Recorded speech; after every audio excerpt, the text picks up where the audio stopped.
My name is Tyler. I was born here in Reno, Nevada.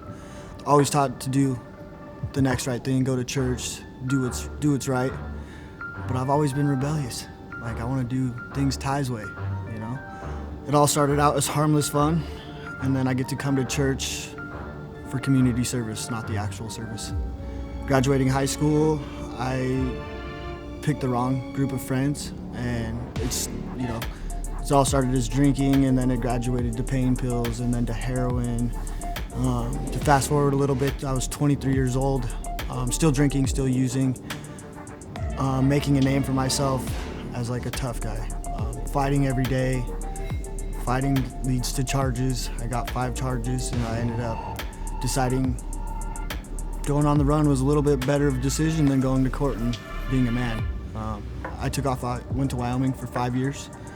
I went through absolutely everything. I was stabbed 3 times. He got me a hair's width from my heart and 1/8 of an inch from my major artery in my thigh. He hit my spleen, got my spleen taken out. A year later to the day, I had 2 heart attacks in 2 weeks of each other. I was 28.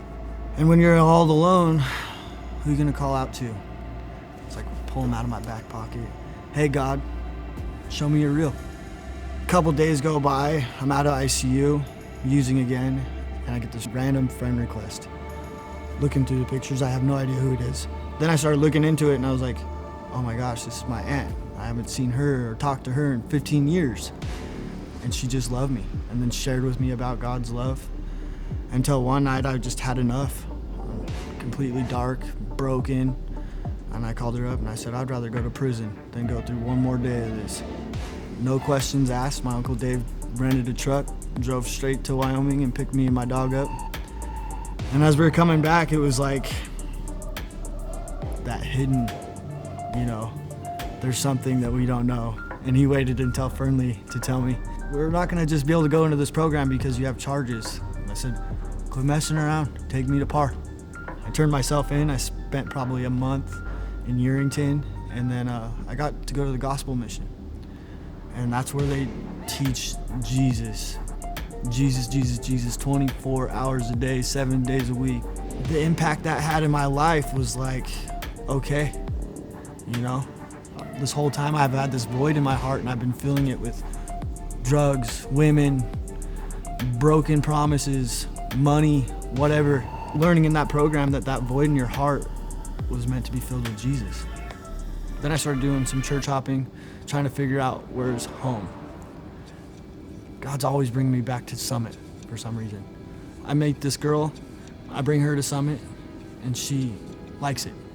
We do Rooted together. And wow, the way that changed our relationship, the people I got to meet.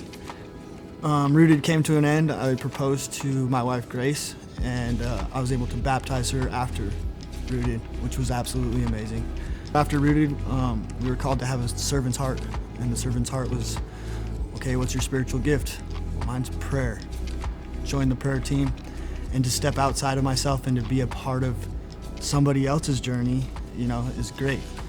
And if you have a problem with prayer, please don't be shy. Come to the prayer room. I'd love to pray for you.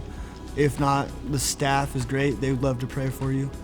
I'd like to share a scripture with you that helps me through my day. It's Romans 8:31. What then shall we say about such wonderful things as this? If God is for you, who could ever stand against you?